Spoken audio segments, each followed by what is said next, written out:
The crown felt heavier than Kassian Novastra expected, and when he lifted it from the velvet cushion, every lord in the grand hall stopped breathing. He had waited 3 centuries for this moment. The coronation of a vampire king was not merely ceremony but transformation. A blood oath that would bind him to every vampire within his territories, from the ancient courts hidden beneath London to the shadow enclaves scattered across Europe. The great hall stretched before him, all black marble and soaring Gothic arches, lit by 1,000 candles that cast dancing shadows across the pale faces watching him. Every noble house had sent representatives. Lord Draven stood to his left, silver-haired and stern. Lady Seraphine wore midnight silk that pooled around her feet like liquid darkness. Count Lucian had traveled from Paris, and the twins Isadora and Isolde had come all the way from their fortress in the Carpathians. They all waited, immortal and still as statues, their dark eyes fixed on him. Cassian's own white hair fell past his shoulders, and his pale skin seemed to glow in the candlelight. He wore black velvet trimmed with silver, and the crown in his hands was wrought from ancient metal that predated human memory, set with rubies the color of fresh blood. His father had worn it for 800 years before the sun finally claimed him in a battle Cassian preferred not to remember. Now the crown belonged to him, and with it came absolute authority over thousands of his kind. He should have placed it on his own head. The ritual demanded it. The high priest, ancient Corvus with his sunken eyes, stood ready to recite the binding words. But as Cassian raised the crown, his gaze swept the hall one final time and caught on something that did not belong. A girl. Human. Young, no more than 20, with dark hair pulled into a simple braid, and eyes the color of amber that widened as they met his. She wore a plain gray dress and an apron, and she was pressed against the far wall near the servants' entrance, holding a silver tray. A maid. She should not have been visible to him at all, not on a night like this, not when he was surrounded by the most powerful vampires in the world. But something about her pulled at him, some invisible thread that tightened around his chest and refused to let go. She looked terrified.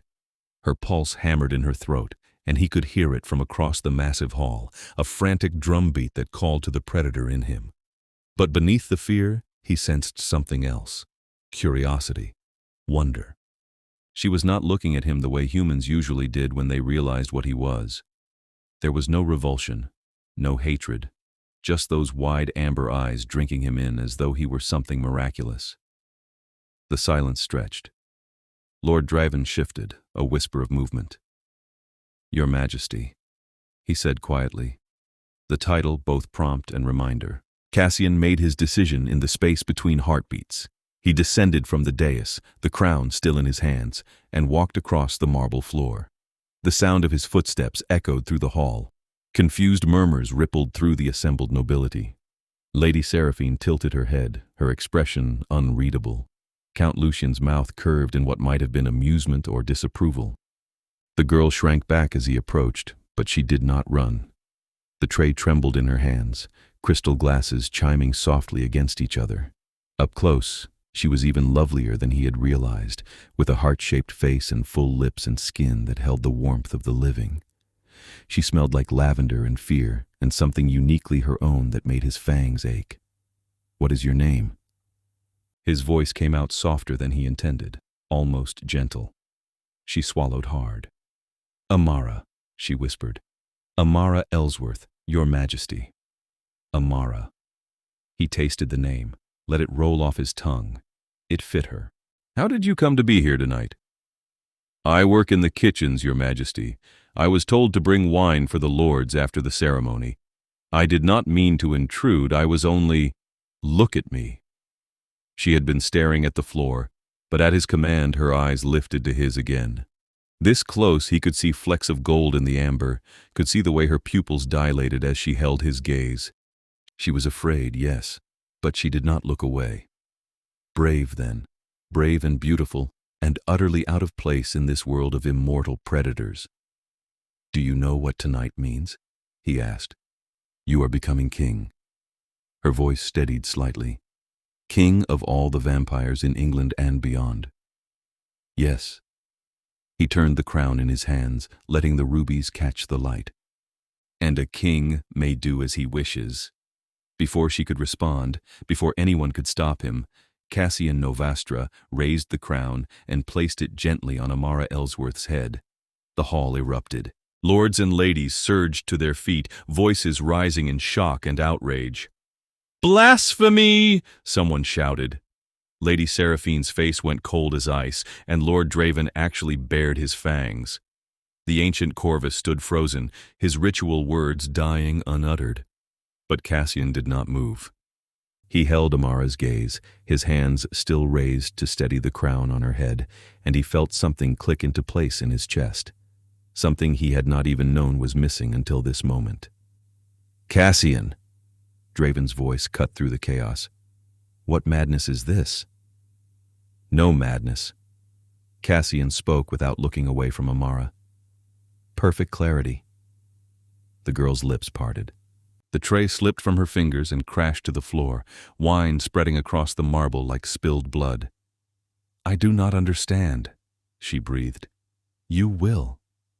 He lowered his hands but left the crown where it sat, ridiculously large on her small head, tipping slightly to one side. She reached up instinctively to steady it, her fingers brushing the ancient metal with a kind of reverence. Lord Draven was suddenly at his side, moving with the inhuman speed of their kind. "Remove it from her, now, before this becomes an incident we cannot undo."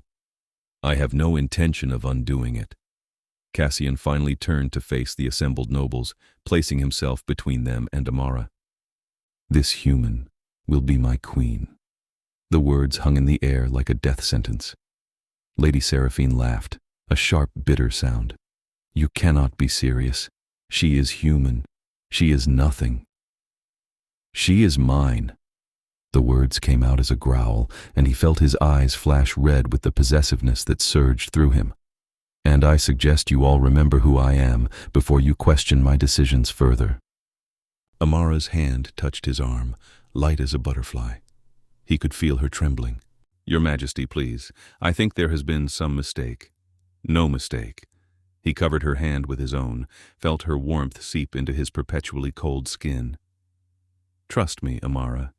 Can you do that?" She stared at him as though trying to read something written in a language she did not know. Then, impossibly, she nodded. "I do not know why," she said quietly, "but yes, I think I can."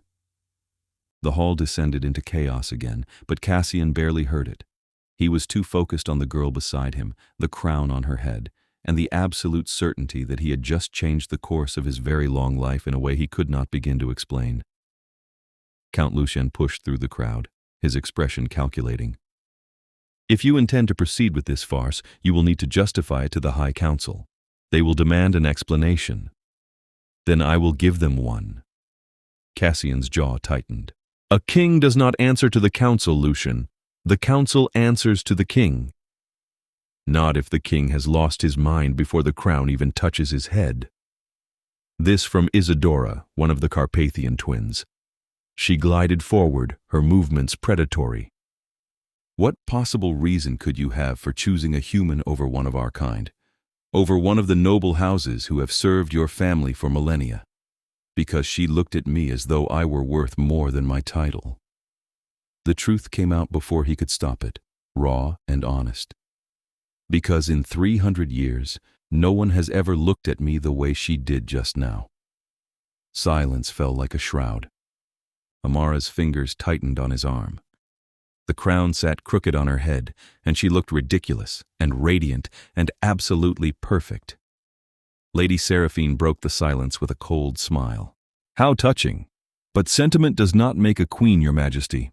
Sentiment will not protect her when the council moves against you. Sentiment will not keep her alive when every vampire in your territory realizes you have elevated prey above predator. Anyone who touches her will answer to me." Kassian let his power unfurl, filling the hall with the weight of it. The candles flickered. Several of the younger vampires took involuntary steps backward. "I will make myself very clear.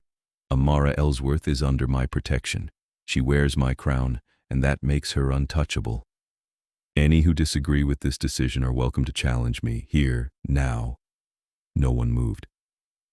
Kassian was not the oldest vampire in the room, but he was the strongest, born of a bloodline that stretched back to the first knights of their kind. His father had ruled with absolute authority, and Kassian had inherited that strength along with the throne. They all knew it. Even Draven, ancient and powerful as he was, would not risk a direct challenge. "This is unprecedented," Corvus finally spoke, his voice like wind through dead leaves.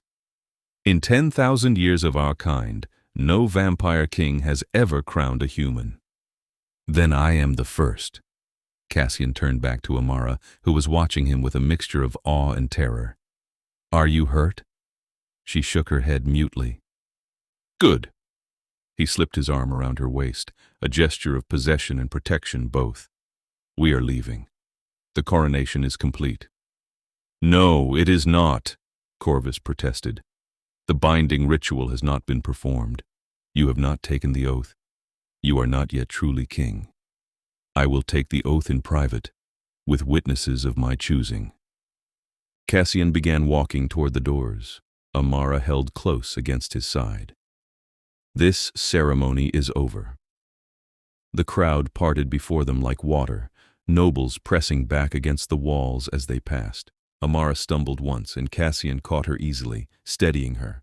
She looked up at him, the crown slipping again, and whispered, "What have you done?" "Something either very wise or very foolish," he admitted. "Time will tell which." The doors swung open before them, and they stepped out into the cold night air.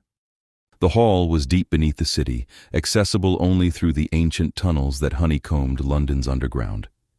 Kassian led her through corridors lit by electric lights disguised as torches, past chambers carved from living stone, until they reached his private quarters.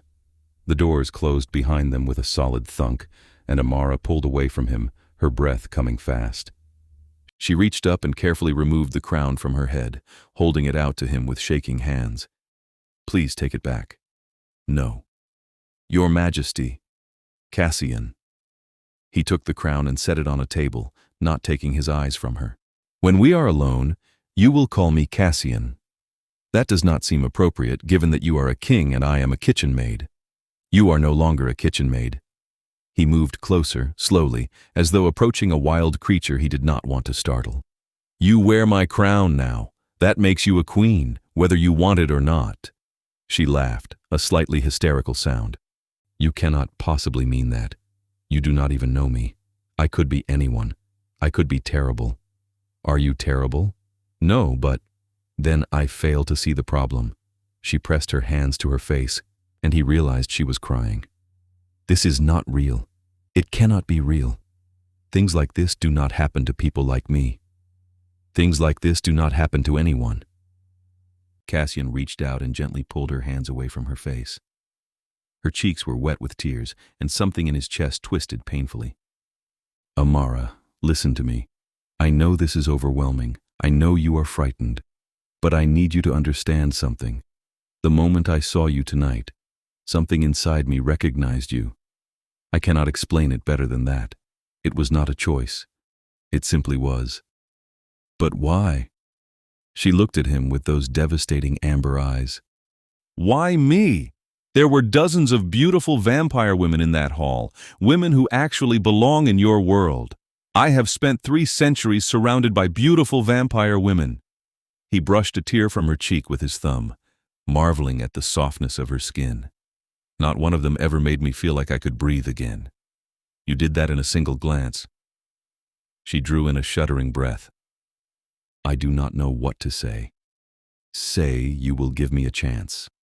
He cupped her face in both hands, forcing her to meet his eyes. "Let me prove to you that this was not madness. Let me show you what we could be together." "I am human," she whispered. "I will age and die while you stay the same forever. What kind of future is that? One I will treasure for however long we have." His thumb stroked her cheekbones. "And there are ways, Amara, ways to extend your life, even to grant you immortality if you chose it. But those are decisions for later. Right now, all I am asking is for you not to run from me."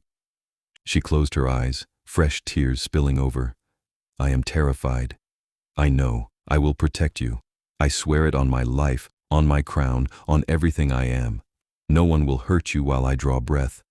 When she opened her eyes again, something in her expression had shifted. Still afraid, but also curious. Willing, perhaps, to take this impossible leap. "What happens now?" "Now I complete the ritual that makes me king." He released her reluctantly and moved to a cabinet against the wall. Inside was a silver chalice and a ceremonial knife. "I should have done this in front of the court, but I find I do not care. Will you witness my oath, Amara Ellsworth?" She wiped her eyes and straightened her shoulders, a hint of steel entering her voice. "I will." He smiled at her, genuinely pleased by her courage. Then he picked up the knife and drew it across his palm. Blood welled, black in the dim light, and he let it drip into the chalice. The scent of it filled the room, rich and dark. Amara did not flinch. "I, Kassian Novastra, claim the throne of the northern courts." His voice rang out, formal and ancient. "I swear to uphold the old laws, to protect my people, to rule with wisdom and strength until the sun takes me or another proves themselves stronger. I bind myself to this oath with blood and will. So let it be." He raised the chalice and drank. Power flooded through him, the magic of the oath settling into his bones. He felt the connection snap into place, thousands of threads linking him to every vampire who owed him allegiance. The weight of it was staggering, but he bore it, letting it flow through him and then stabilize. When he lowered the chalice, Amara was watching him with wide eyes. "I felt something," she said quietly, "like the air changed. The oath is complete. I am king now, truly." He set the chalice down and wrapped a cloth around his bleeding palm. "And you witnessed it. In the eyes of our law, that makes you my official witness, which carries its own weight. So I am bound to you now? By magic?" "No. You could still leave if you wanted to. But you would be under my protection regardless. The witness to a king's oath is considered sacred." She bit her lip, thinking. Then, in a small voice, "I do not want to leave." The relief that surged through him was almost painful. "No, no." She stepped closer, reaching out to take his injured hand. Her touch was gentle as she unwrapped the cloth and examined his palm. The wound was already healing, the bleeding stopped. "This is insane. Everything about this is insane, but I cannot shake the feeling that I am exactly where I am supposed to be." "You are." He turned his hand in hers, lacing their fingers together. "Stay with me, Amara. Let me court you properly. Let me prove that I can make you happy." "Court me?" She laughed, and this time the sound was genuine, almost delighted. "Like in the old stories?" "Exactly like that. I may be a vampire, but I was raised a gentleman. I intend to woo you thoroughly." The smile that lit her face was like dawn breaking, and Kassian felt himself falling even further into whatever madness had claimed him tonight. He did not care. If this was madness, he would embrace it gladly. A sharp knock on the door shattered the moment. "Kassian!" Lord Draven's voice, tight with anger. "We need to speak, now." Kassian growled low in his throat but released Amara's hand. "Stay here. I will deal with this. Should I not come with you? If they are angry with you because of me, they are angry with me because I broke tradition, and that is my burden to bear, not yours." He kissed her forehead, a brief touch of cold lips to warm skin. "Rest. Eat something. There is food in the cabinet, human food that I keep for guests. Make yourself at home. This is your home now." Before she could argue, he slipped out the door and closed it firmly behind him. Lord Draven stood in the corridor, along with Lady Seraphine and Count Lucian. Their faces were grim. "The council is meeting," Draven said without preamble. "They are discussing whether to recognize your claim to the throne. They have no choice. The oath is complete. An oath witnessed only by a human girl." Seraphine's lip curled, hardly binding. "An oath is an oath, regardless of the witness." Kassian crossed his arms. "If the council wishes to challenge me, they know where to find me." "This is not a joke, Kassian." Lucian stepped forward, his expression grave. "You have insulted every noble house by choosing a human over their daughters. You have made enemies before you even officially took power. Do you understand what that means? It means I will have to be very careful about whom I trust. Kassian met each of their gazes in turn. Are you my enemies now? Should I be watching my back around you three? We are trying to help you. Draven's voice was hard. We served your father loyally for 8 centuries. We do not wish to see his son destroy everything he built in a single night. My father built his empire on fear and tradition. Perhaps it is time for something different. Different? Seraphine laughed coldly. What you are attempting is not different. It is suicidal. The council will never accept a human queen. Then the council can bend or break. Kassian felt his power rise again, crackling in the air around him. I am done arguing about this. Amara stays. She is under my protection, and anyone who has a problem with that can take it up with me directly. She will be a target, Lucian said quietly. Every vampire who opposes you will see her as a weakness. They will try to use her against you or simply kill her to prove a point. Can you protect her every moment of every day? Yes. You are a fool. Seraphine turned away, her silk dress whispering. But you are our fool, it seems. We will do what we can to minimize the damage. But do not expect miracles, Kassian. You have made your choice. Now you will live with the consequences. She swept away down the corridor, leaving him with Draven and Lucienne. The 2 men exchanged a look. She is right, you know, Draven said finally. But I will stand with you regardless. For your father's memory, if nothing else. And I as well, Lucian added, though I think you are making the mistake of your very long life. Then it is my mistake to make. Kassian felt some of the tension leave his shoulders. Thank you, both of you. I know I am asking a great deal. You are asking everything. Draven clapped him on the shoulder, a brief gesture of solidarity. But that is what kings do, I suppose. Very well.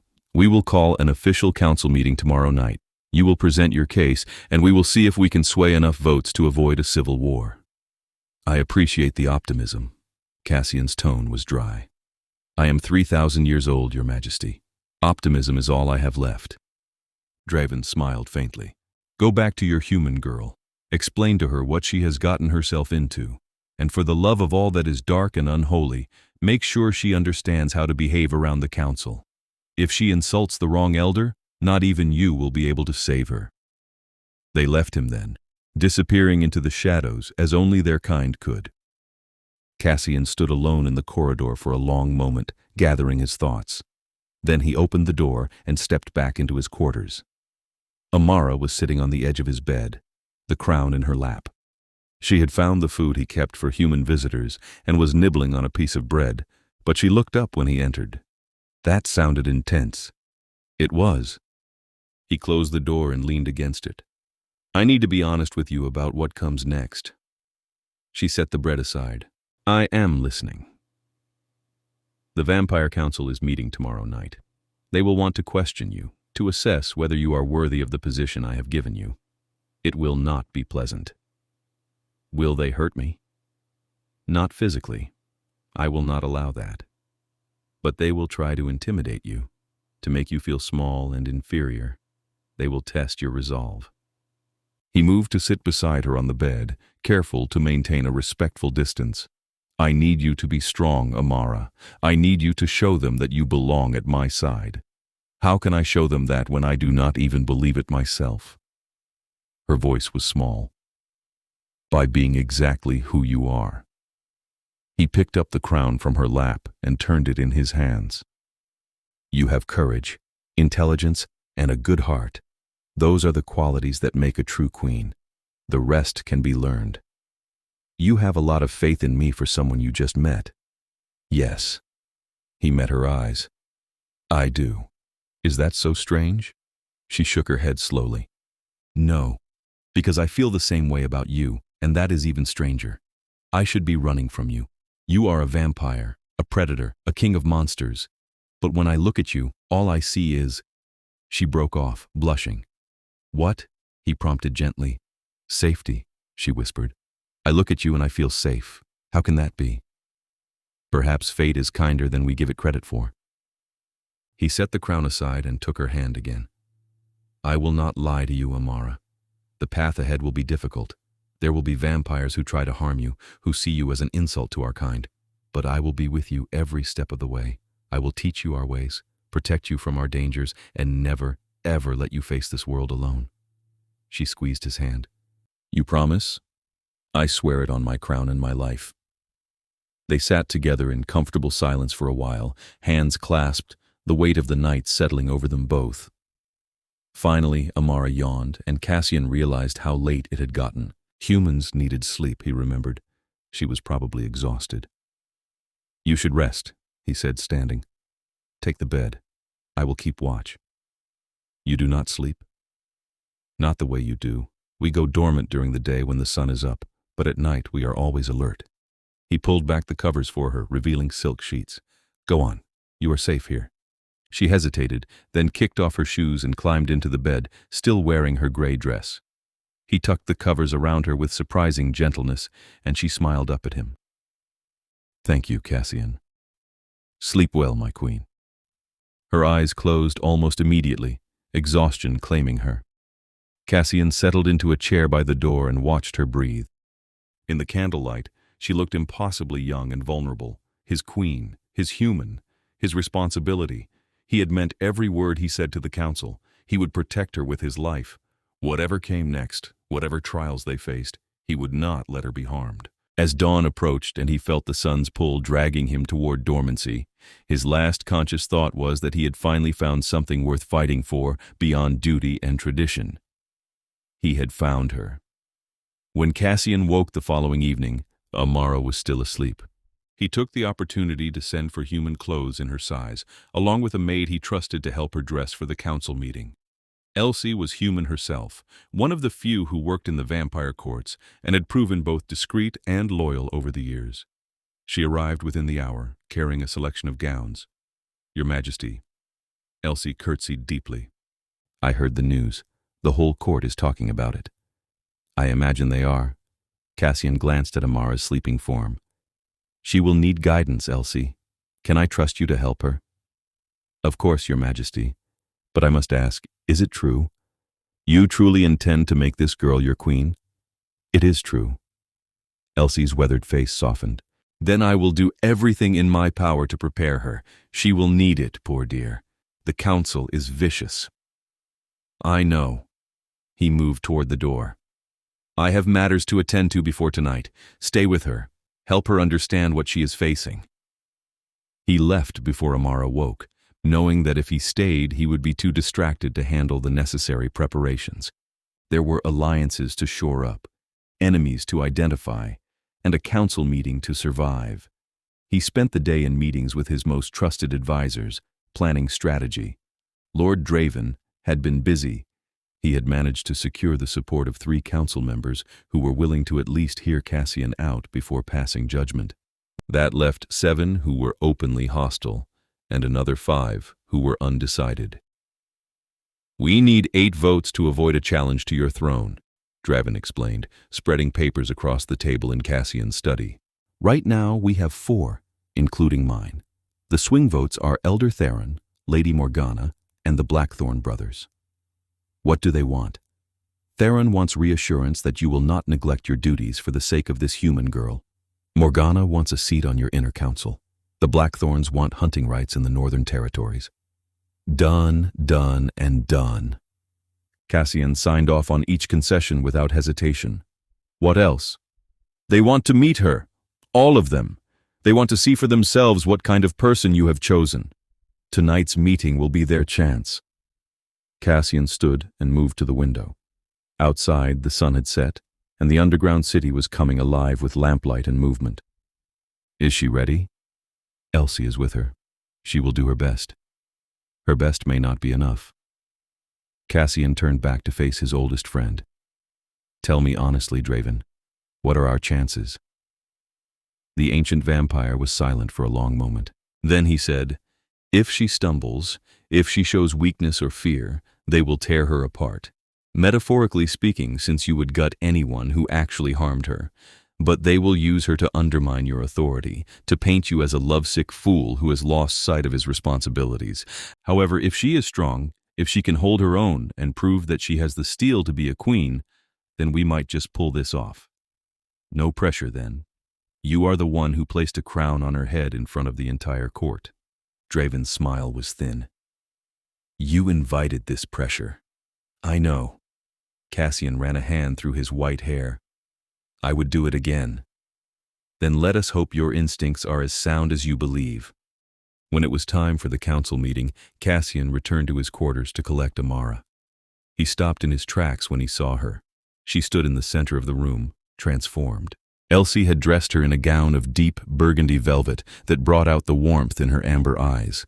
Her dark hair had been swept up and pinned with silver combs, and someone had placed the crown back on her head, this time centered and secure. She looked regal. She looked like she belonged. What do you think? Amara asked nervously, smoothing the skirt. Elsie said this was appropriate for a formal council meeting. You look like a queen. His voice came out rougher than intended. She blushed, pleased. Elsie explained what to expect tonight. I am frightened, but I am ready. You do not have to do this. I could still... No. She cut him off firmly. You put your trust in me. The least I can do is try to live up to it. Besides, I am not so weak as everyone seems to think. I grew up in the workhouses of London before I found work in your kitchens. I have survived worse than a room full of judgmental vampires. Pride surged through him. Then let us go face them together. He offered her his arm, and she took it. They walked through the corridors side by side, Elsie trailing behind them at a respectful distance. Other vampires watched from the shadows as they passed, their pale faces curious or hostile by turns. Amara kept her chin high and did not waver.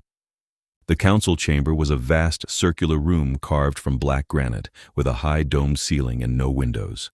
Torches lined the walls, casting everything in flickering orange light. A curved table dominated the center, with 15 chairs arranged in a semicircle. 13 of them were occupied. Elder Theron sat in the center, ancient beyond reckoning, his white hair so long it pooled on the floor around his feet. To his right was Lady Morgana, beautiful and deadly in midnight blue. The Blackthorn brothers flanked his left, identical twins with cruel mouths. The others were equally formidable, representatives of the oldest and most powerful vampire bloodlines in existence. They all turned to watch as Kassian entered with Amara on his arm. King Kassian. Theron's voice was surprisingly strong for someone who looked like a skeleton wrapped in parchment. You come before the council at last, and you bring your controversial choice with you. Council members. Kassian led Amara to the center of the room, positioning himself between her and the table. Allow me to formally introduce Amara Ellsworth, who will be my queen. Will be? Lady Morgana leaned forward, her dark eyes glittering. That implies the matter is settled. I was under the impression we were here to debate whether this human is suitable. Debate if you wish. The outcome will not change. Kassian kept his voice level. But I am willing to answer your questions and allow Amara to prove herself to you. How generous. One of the Blackthorn brothers spoke, his tone dripping with sarcasm. Tell me, Your Majesty, did you consider the insult you dealt to every noble house when you chose this common girl over their daughters? I considered it. I chose to proceed regardless. Because of love? The word was a sneer. Because of certainty. Kassian glanced at Amara, who was standing tall beside him despite the hostility radiating from every corner of the room. I looked at her and knew, with absolute conviction, that she was meant to stand at my side. Call it instinct, call it fate, call it madness if you like. It does not change the truth. Truth. Elder Theron steepled his fingers. Let us examine this truth. Girl, step forward. Amara hesitated only a second before she moved away from Kassian's protective shadow. She walked to stand directly before the council table, her hands folded calmly in front of her. The crown glinted on her head. What is your age? Theron asked. 20, Elder. Your background? I was born in the workhouses. My parents died when I was young. I have worked since I was old enough to hold a broom. For the past 2 years, I have been employed in the kitchens of the royal household. A kitchen maid.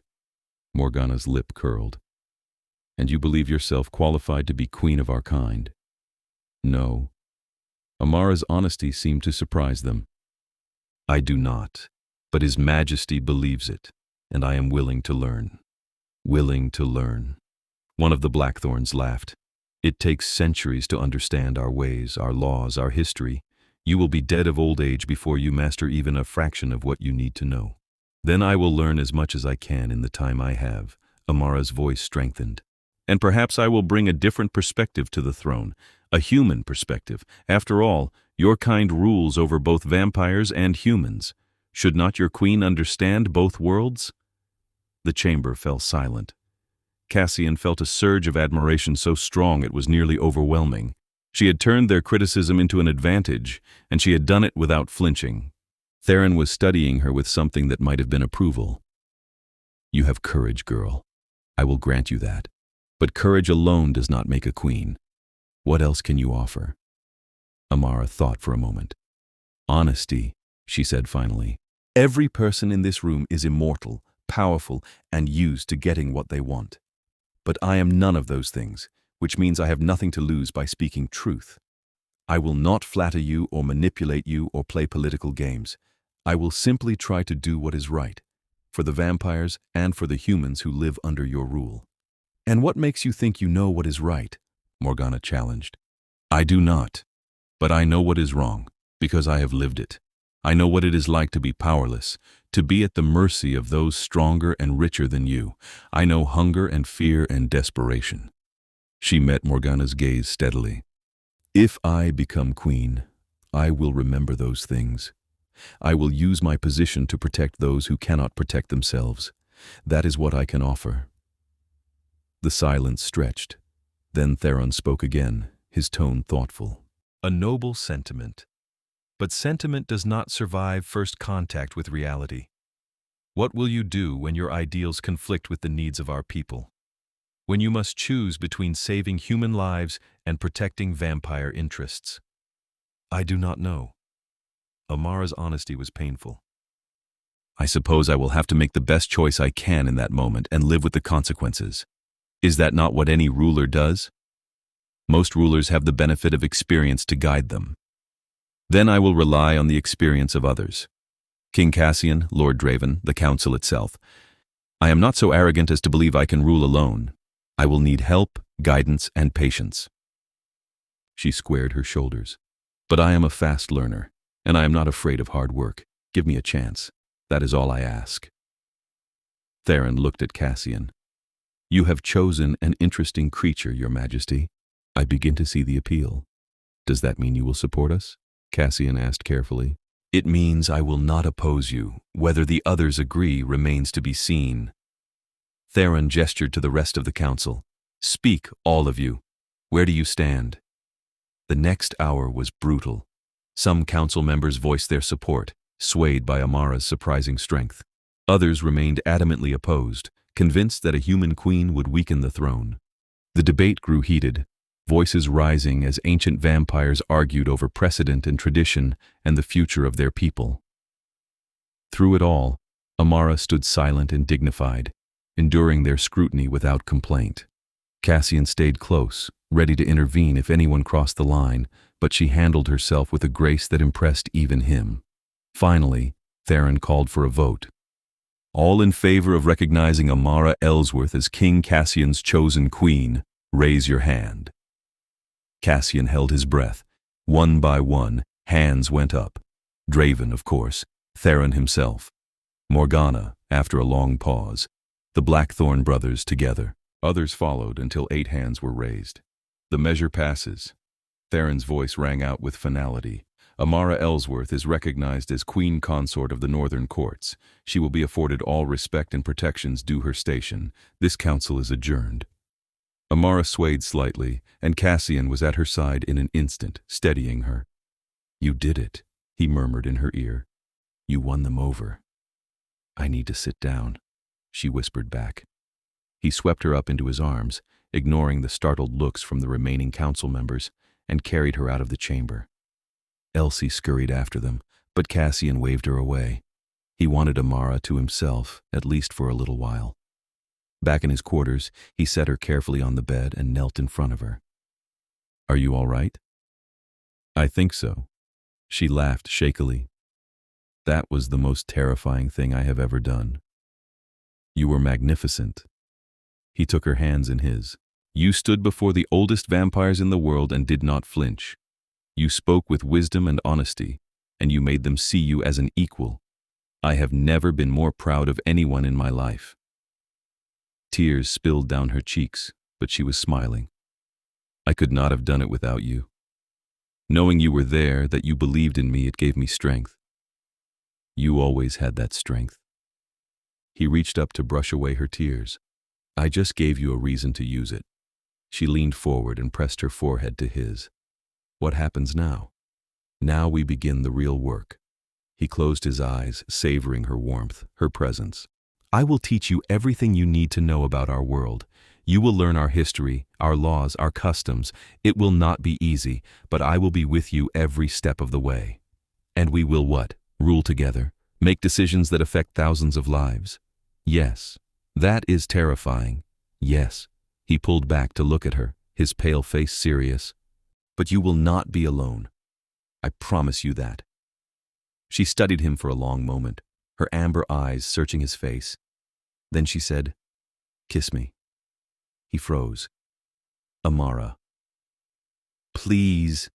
I have been brave all night. I have stood before monsters and held my ground. Now I just want to feel something real, something good. Kiss me, Kassian." He should have said no. Should have explained that they needed to take things slowly, that she was overwhelmed and might regret this in the morning. But the need in her voice called to something deep in his chest, something that had been dormant for centuries until she walked into his life. He cupped her face in his hands and kissed her. It was gentle at first, barely a brush of lips, because he was terrified of hurting her. But she made a soft sound of encouragement and leaned into him, her hands coming up to tangle in his white hair.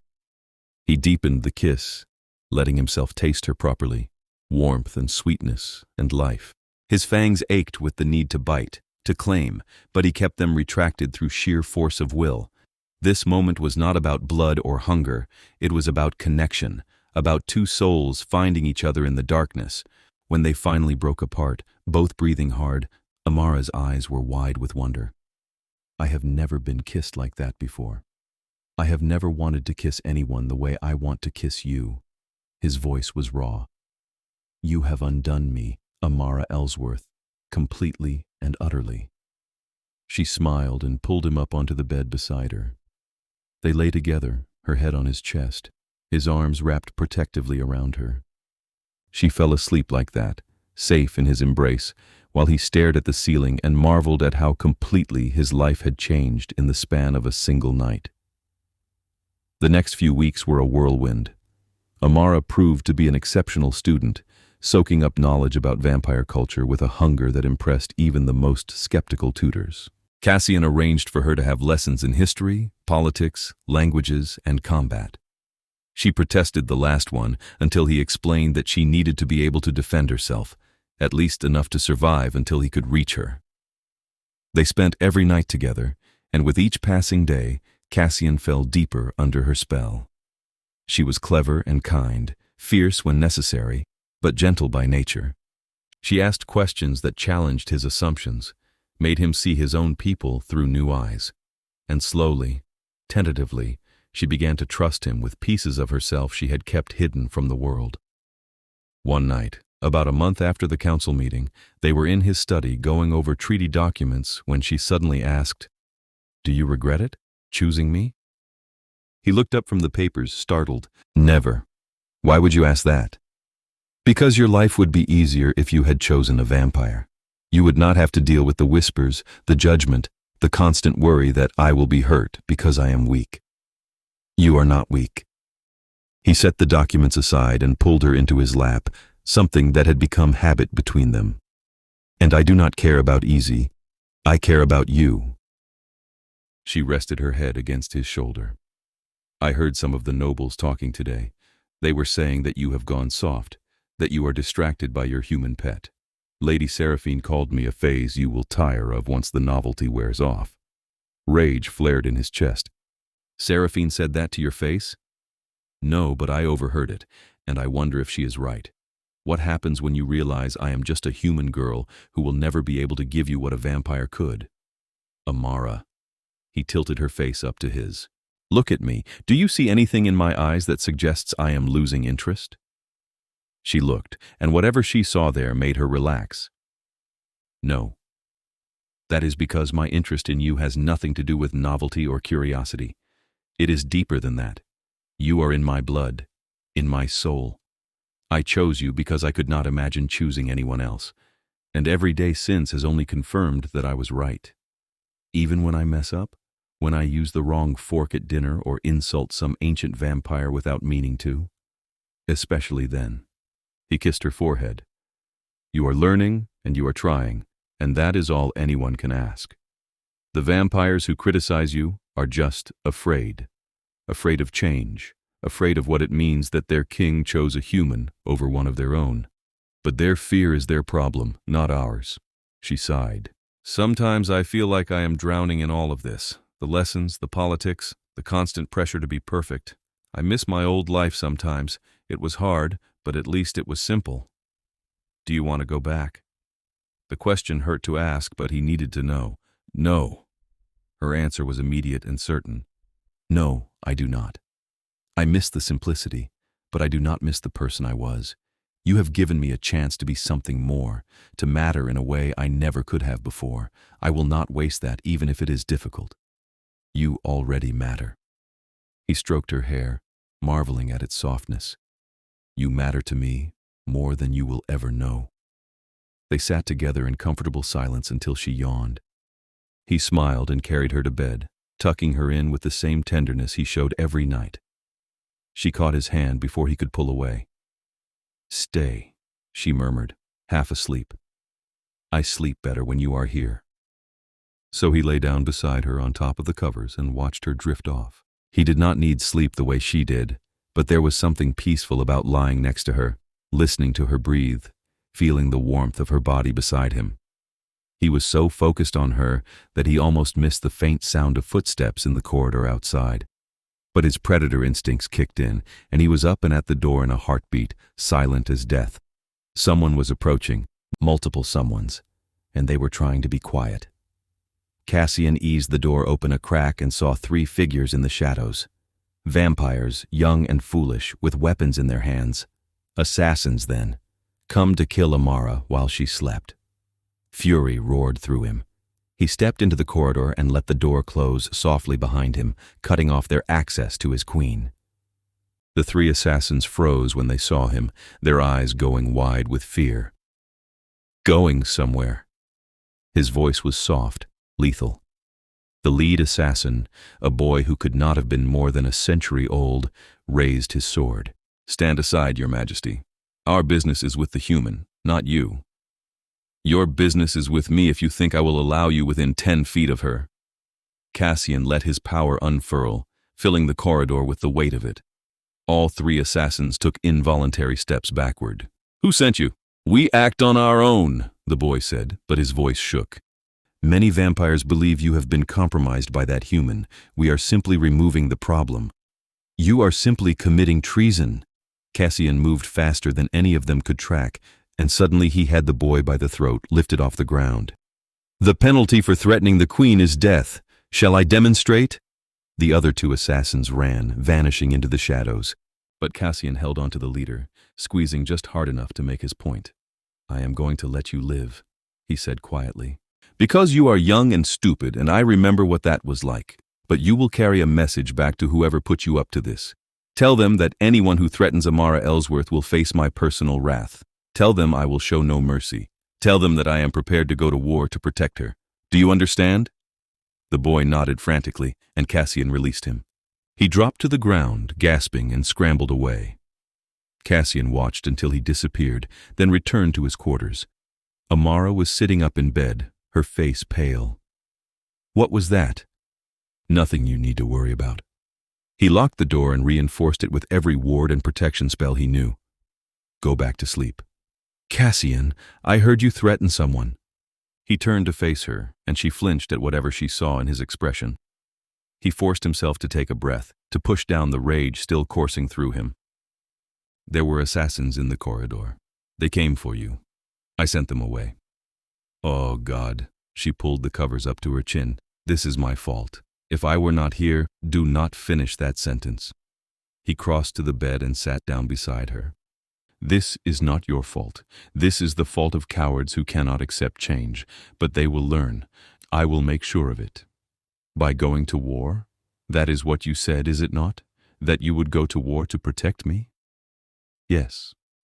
Kassian, I am not worth a war. You are worth 1,000 wars.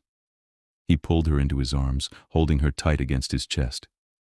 Listen to me, Amara. I know this is frightening. I know you never asked for any of this, but you are my queen now, and that makes you untouchable. Anyone who tries to harm you will face the full force of my wrath. I do not care if it starts a war. I do not care if the entire vampire world turns against me. I will protect you, or I will die trying. She was shaking, but not from fear. When she pulled back to look at him, there were tears on her cheeks. I love you. The words hit him like a physical blow. He had been falling for her since the moment he saw her, but he had not dared to hope she felt the same way. You do? Yes, you impossible man. I love you. I have loved you since you put that crown on my head and looked at me like I was the most precious thing in the world. I have loved you through every lesson, every council meeting, every quiet moment we have shared. She cupped his face in her hands. And I am terrified that something will happen to you because of me. Nothing will happen to me. He kissed her palms, her wrists, her lips. I am the strongest vampire in this territory, Amara. The only way anyone could kill me would be if I let them, and I have no intention of doing that. I have too much to live for now. Because of me. Because of you. He kissed her again, deeper this time, pouring everything he felt into it. When he finally pulled back, they were both breathless. I love you, Amara Ellsworth. I have loved you from the first moment, and I will love you until the sun finally takes me. You are my heart, my queen, my everything. She laughed through her tears. We are a pair of fools, are we not? The biggest fools in existence. He wiped her cheeks dry with his thumbs. But we are fools together, and that is all that matters. They held each other until dawn forced Kassian into dormancy. But even as the sun's pull dragged him under, his last conscious thought was of her, his queen, his love, his reason for everything. The assassination attempt had consequences. Word spread quickly through the vampire courts, and Kassian made good on his promise. He hunted down the vampires responsible, not just the young assassins, but the nobles who had put them up to it. Lady Seraphine was implicated, and Kassian stripped her of her titles and lands, exiling her from his territory. It was brutal, but effective. The message was clear. Amara was off limits. Anyone who threatened her would face immediate and severe consequences. The council met again to discuss his actions, and this time no one questioned his authority. Even those who disapproved of his choice of queen could not deny that he was a strong ruler, willing to do whatever it took to maintain order. Elder Theron pulled him aside after the meeting. You have changed, the ancient vampire observed. Your father ruled with fear, but you rule with purpose. The human girl has been good for you. She has been everything for me, Kassian replied. Then keep her safe, Your Majesty, because if something were to happen to her, I suspect you would burn the world down in revenge. You suspect correctly. Theron smiled, a rare expression on his skull-like face. Good. A king should have something worth fighting for beyond power and tradition. She gives you that. Cherish it. As the months passed, Amara settled into her role as queen. She still made mistakes, still had moments of doubt, but she grew more confident with each passing day. She began to take on responsibilities, sitting in on council meetings, mediating disputes between vampire houses, even implementing new policies to improve the lives of the human servants who worked in the vampire courts. Her compassion and intelligence won over many of the vampires who had initially opposed her. They saw that she was not trying to change their world, only to make it better. And slowly, grudgingly, they began to accept her. Kassian watched her blossom with pride and love so fierce it sometimes stole his breath. She was everything he had hoped for, and more. And at night, when they were alone, she was his completely. Their relationship deepened into something profound. They talked for hours about everything and nothing. He told her stories of his long life, and she shared memories of her difficult childhood. They learned each other's fears and dreams and hopes. And as the physical intimacy between them grew, so did the emotional bond. One evening, about 6 months after the coronation, Amara broached a subject they had been avoiding. "Kassian, I need to ask you something."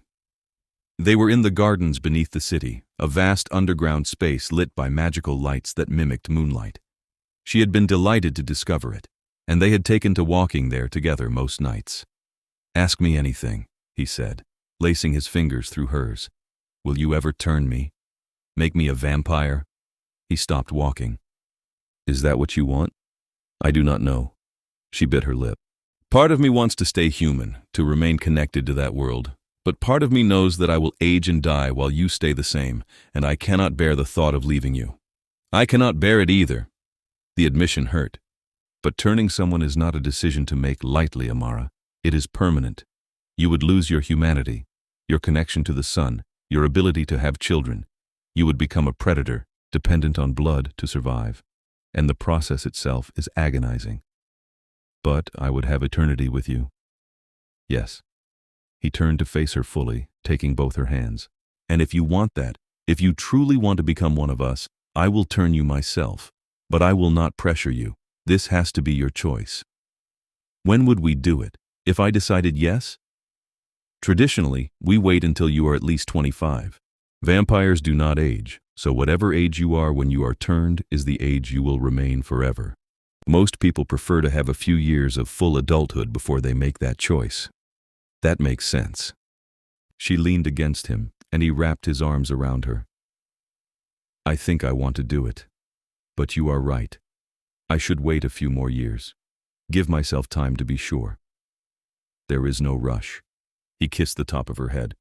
"We have time." But time was the one thing they did not have as much of as they thought. 3 nights later, everything changed. Kassian was in a meeting with Lord Draven when Elsie burst into the room, her face white with panic. "Your Majesty, come quickly. It is the Queen." His heart stopped. What happened? She collapsed during her studies. She was coughing, and then she fell and she will not wake up. Kassian was moving before Elsie finished speaking. He tore through the corridors at inhuman speed, Draven at his heels. When he burst into Amara's study, he found her lying on the floor surrounded by her tutors. Her skin was flushed with fever, and her breathing was labored. "Get the physician," Kassian snapped at one of the tutors. He scooped Amara into his arms and carried her to their chambers, laying her gently on the bed. "Amara, can you hear me?" Her eyes fluttered open, glassy with fever. "Kassian, I do not feel well." "I know, love. I know. The physician is coming. Just hold on." The vampire physician arrived within minutes, an ancient creature named Valeria who had studied medicine for thousands of years. She examined Amara quickly, her face growing grim. "What is wrong with her?" Kassian demanded. "Pneumonia," Valeria said quietly. "Advanced. Her lungs are filling with fluid. Without treatment, she will not survive the night." The world tilted. "Then treat her." "We are underground, Your Majesty. I do not have the equipment or medicine needed for a human illness this severe. She needs a human hospital, antibiotics, oxygen. Then I will take her to one. It is still daylight outside." Draven's voice was gentle. "You cannot go up there. The sun would kill you." "I do not care." Kassian gathered Amara back into his arms. "I will not let her die." "Kassian, no." Amara's hand touched his face weakly. "You cannot. The sun means nothing compared to losing you." He looked at Draven. "Prepare a covered transport. Cover every window, every crack, and summon the fastest driver we have. Your Majesty, even covered, you will feel the sun's pull. It will weaken you severely." Then I will be weak. He held Amara closer, feeling her heat, her fragility. But I will be alive, and so will she. Now move. They moved. Within minutes, a blacked-out car was ready. Kassian climbed into the back with Amara cradled against him, and Draven took the driver's seat. The garage doors opened, and then they were moving up the ramp, toward the surface. The moment they emerged into daylight, agony hit Kassian like a physical blow. Even through the heavy tinting and covered windows, the sun's presence was torture. His skin began to burn, smoke rising from any exposed flesh. He gritted his teeth and pulled his cloak tighter, covering as much of himself as possible. "Kassian, please," Amara was crying weakly. "You are hurting." "I am fine." He was not fine. Every second felt like being set on fire. But he held her close and refused to let go. "We are almost there. Just hold on." Draven drove like a demon, weaving through London traffic at speeds that should have been impossible. But even with his skill, the hospital was 20 minutes away. 20 minutes of pure torture. Kassian's vision began to blur around the edges. His skin was blistering, his strength fading rapidly. But he held onto consciousness through sheer will, murmuring encouragements to Amara, telling her over and over that she was going to be all right. Finally, they pulled up to the emergency entrance.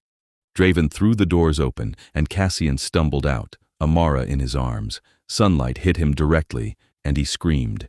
His skin blackened and cracked, smoke billowing from his body, but he made it through the doors. He made it into the cool darkness of the hospital and collapsed with Amara still clutched to his chest. "Help her!" he gasped to the shocked doctors and nurses. "Please!" Then the world went black. When he woke, he was in a dark room, bandaged from head to toe. Every inch of his body screamed with pain. But he was alive. Impossibly, he was alive. "You are an idiot." Lord Draven's voice came from the corner. "The most foolish, reckless, suicidal idiot I have ever had the misfortune to serve." "Amara?" Kassian's voice was a croak. "Alive. They admitted her immediately, started treatment. The doctors say she will make a full recovery." Relief flooded through him so powerfully that he nearly passed out again. "Thank God. Thank your stubbornness." Draven moved closer, and Kassian could hear the worry in his voice. "You nearly died, Kassian. If we had been out in that sun another 5 minutes, there would have been nothing left of you but ash. Worth it." "Yes." Draven's tone softened. "I suppose it was. Though if you ever do anything that stupid again, I will stake you myself." "Noted." Kassian tried to sit up and immediately regretted it. "How long have I been unconscious?" 2 days. Your body is healing, but slowly. You took catastrophic sun damage. It will be weeks before you are back to full strength. I want to see her. She is asking for you as well. The hospital has agreed to let you stay here until you both recover, but you are in a basement room with no windows. They think you have a rare medical condition that makes you allergic to sunlight. Close enough. Kassian forced himself upright, ignoring the agony. "Take me to her." "You are in no condition. Take me to her, Draven. That is an order." The ancient vampire sighed, but helped Kassian into a wheelchair. They navigated through the hospital corridors, drawing startled looks from staff who could not understand why the bandaged patient in the wheelchair gave off such an aura of power and menace. Amara's room was on the 2nd floor. Draven had to push Kassian in his wheelchair, and when they entered, she turned her head and her face lit up. "Kassian." Her voice was stronger than he expected. She had oxygen tubes in her nose and an IV in her arm, but she was sitting up, alert. "They told me what you did. You fool. You beautiful, stupid fool. I could not lose you." He held out his bandaged hand, and she took it gently. "I would walk through 1,000 suns if it meant keeping you alive." "I know." Tears spilled down her cheeks. "I know. And I love you for it. But please, please never do something that dangerous again. I cannot promise that." He squeezed her fingers. "But I can promise that I will always choose you, no matter the cost." She leaned forward carefully, mindful of her tubes and his bandages, and kissed him softly. I am going to marry you, Kassian Novastra, the moment we are both well enough to stand. Is that a proposal, Queen Amara? Yes, yes it is. Then I accept. He smiled despite the pain. Though traditionally, the king is supposed to do the asking. Nothing about us is traditional. She settled back against her pillows, still holding his hand. And I would not have it any other way. They stayed like that for hours, hand in hand, until the nurses insisted they both needed rest. Draven wheeled Kassian back to his room, and for the first time in days, Kassian let himself truly sleep. When he woke the next evening, a plan had formed in his mind. 3 weeks later, Kassian stood in the underground cathedral, fully healed and wearing ceremonial black. The hall was packed with vampires and humans both, all gathered to witness something unprecedented. A vampire king marrying his human queen. Amara walked toward him down the aisle, radiant in a gown of white silk that seemed to glow in the candlelight.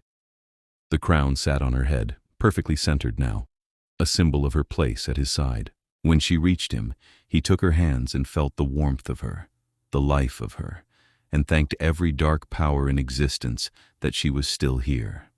Elder Theron officiated, his ancient voice carrying through the hall.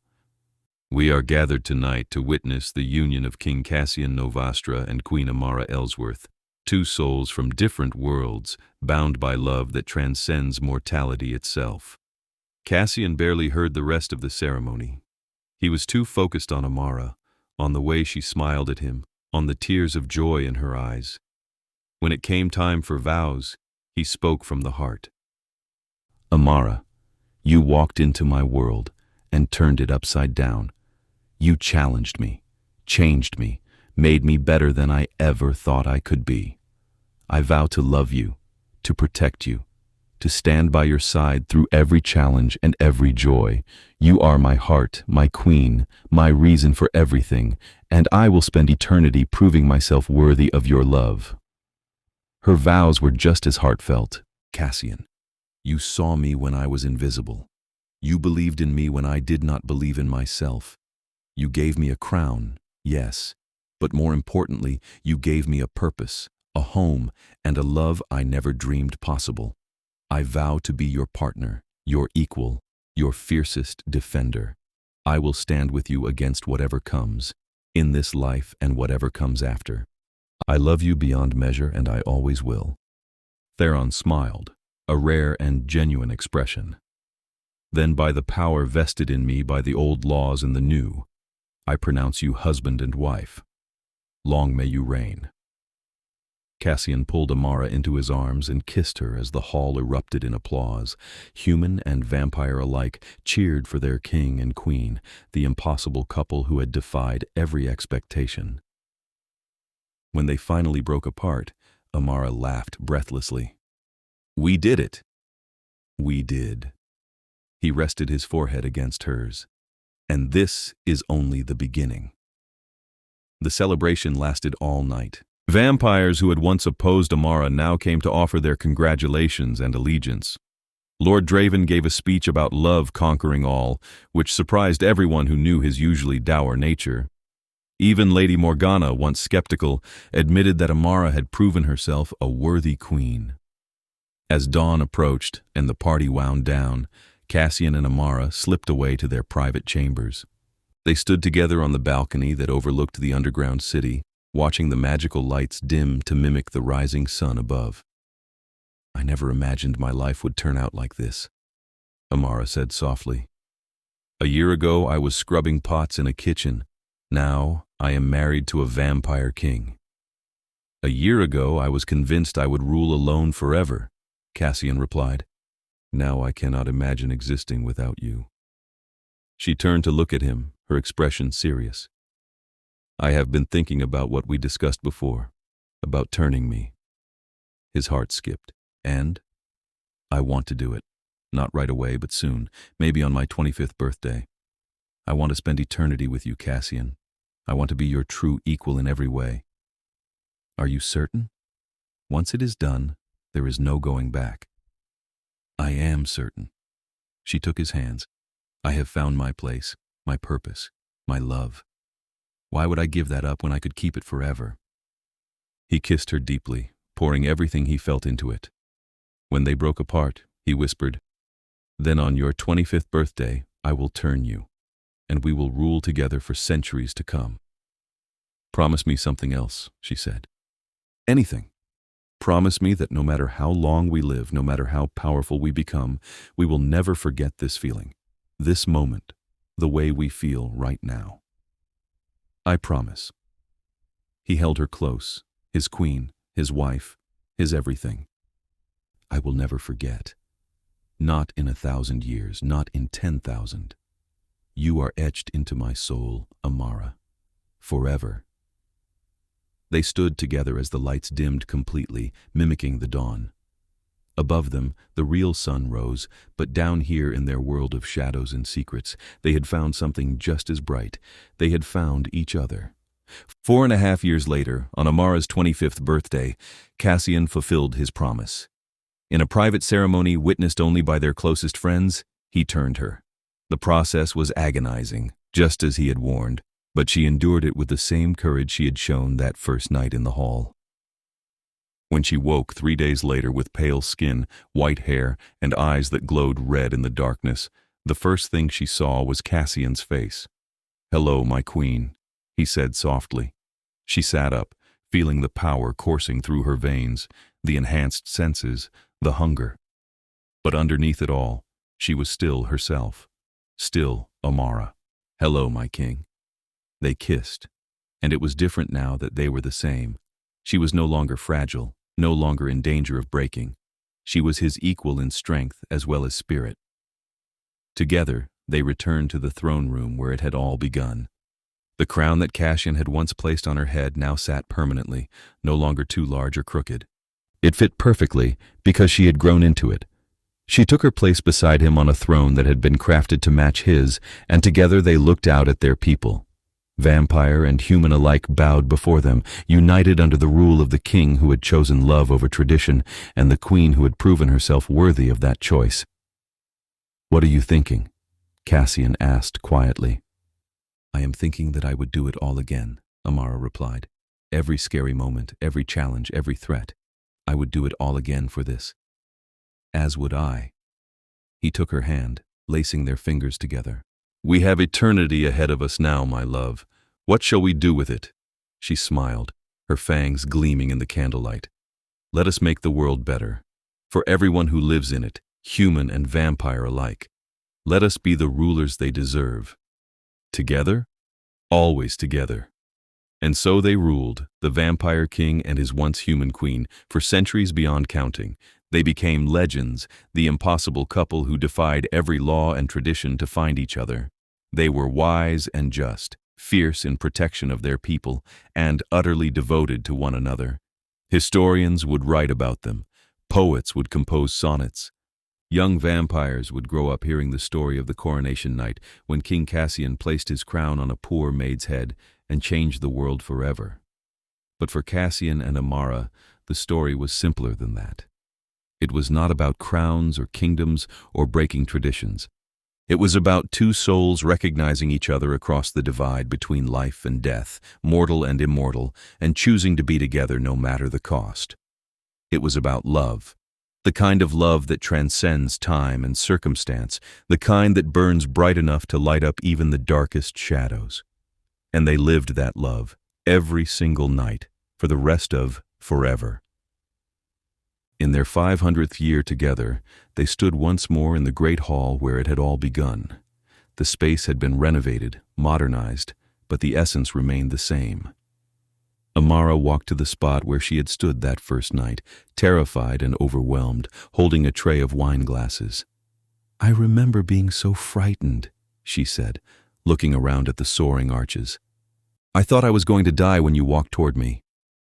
Kassian came up behind her, wrapping his arms around her waist. "I remember thinking you were the most beautiful thing I had ever seen, and I have lived a very long time." She leaned back against him.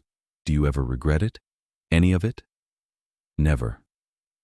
He kissed her temple. "Not for a single moment. You are the best decision I ever made." "Even better than becoming king?" "Infinitely better." He turned her in his arms so she faced him. The crown gave me power, responsibility, a throne, but you gave me purpose. You gave me a reason to be more than just a ruler. You gave me love. She touched his face, marveling as she always did that she got to keep him, to be with him, forever. I love you, Kassian Novastra. After 500 years, I love you more than I did on that first night. And I love you, Amara Ellsworth, more than words can express, more than time can measure. They kissed in the empty hall, two immortals lost in a moment that felt as fresh and new as their first kiss 5 centuries ago. Outside their sanctuary, the world continued to change and evolve. Technology advanced, societies shifted, new challenges arose. But through it all, they remained constant. The vampire king and his queen, ruling side by side, proving that love could conquer not just obstacles, but time itself. They had found each other in the darkness, and they had built a light that would never go out. A love that would last not just lifetimes, but eternities. And in all the long centuries of their rule, through every triumph and every challenge, through every moment of joy and every instance of sorrow, one truth remained unchanged. They were exactly where they belonged, together, always together. The end came not with death, but with peace. After 1,000 years of rule, Kassian and Amara decided it was time to step down, to let a new generation take the throne. They had done their work, made their mark, left the vampire world better than they had found it.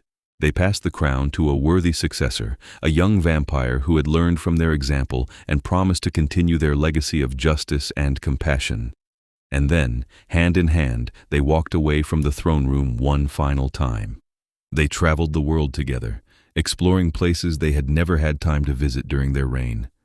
They watched sunsets from behind protective glass, swam in moonlit oceans, danced in ancient ruins.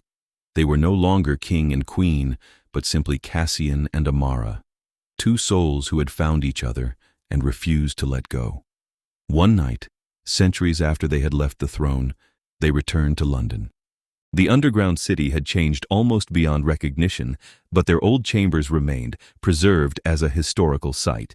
They snuck in after hours, two shadows slipping past security with ease.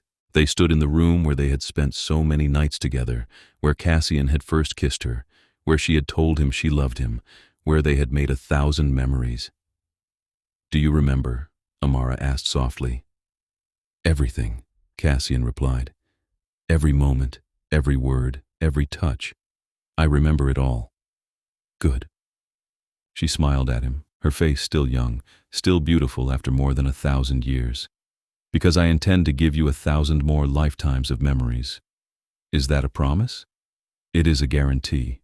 He pulled her close, and they swayed together in the empty room, dancing to music only they could hear.